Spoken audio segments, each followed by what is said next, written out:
Вузы присматриваются к вариантам работы в условиях ограничений режима из-за пандемии. Накануне приказ перейти на дистанционную форму выпустило Федеральное министерство образования. Правда, форма пока рекомендательная, в зависимости от обстановки в конкретном регионе. Окончательные решения будут приняты на основе позиции местных санитарных врачей. Елена Кононова продолжит. По ту сторону экрана доцент Сыктывкарского лесного института Сергей Гонопольский лекцию для 3-го курса читает прямо из дома.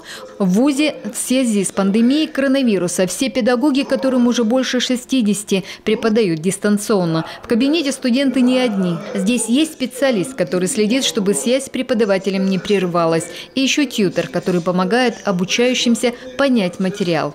Вы будете изучать дисциплину оборудования отрасли. Дисциплина определяет ваш профессиональный уровень. Вслед вспышки коронавируса нет. Здесь ежедневно ведется утренний фильтр и мониторинг состояния здоровья студентов. Соблюдается масочный режим. В кабинетах обучаются малыми группами. Пока на полный дистант переходить нет причин. Но тем не менее, если ситуация заставит, то к этому вполне готовы. Весной, когда вузу пришлось осваивать эту новую форму обучения, учли все возникшие проблемы. Сейчас здесь закупают новое оборудование. Это связано с элементами того, что необходимо.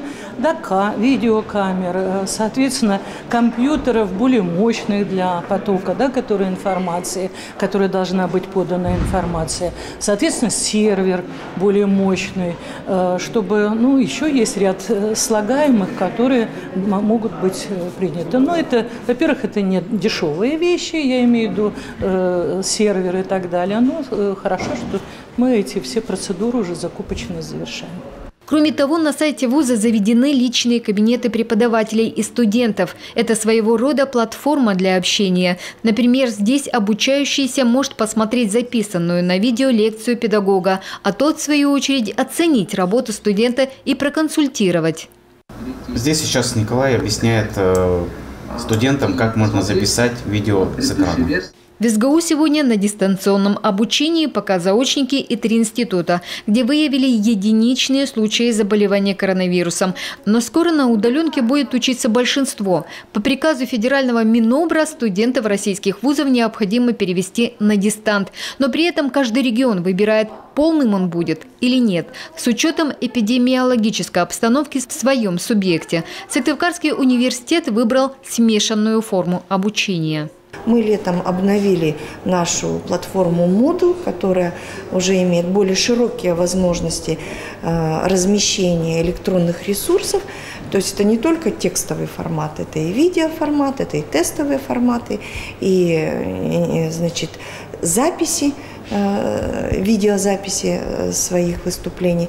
То есть условия у нас созданы, преподаватели обучения прошли и будут наполнять уже свои ресурсы вот такими обновленными дистанционными курсами. Занятия же, где нужно специальное оборудование, дистанционно никак не проведешь. Лабораторные работы, например, по химии, физике или подготовка дизайнеров, все это будет проводиться в очной форме. То есть не только на лекциях знать теоретически, какие это, то есть всякие приборы, материалы, то есть чтобы мы сами пощупали, посмотрели, попробовали, как с этим работать, что с этим делать. Просто теоретически это, запоминается, но практически-то намного проще. У каждого института есть определенный список, какие дисциплины и какие работы будут проводиться по расписанию в учебных аудиториях.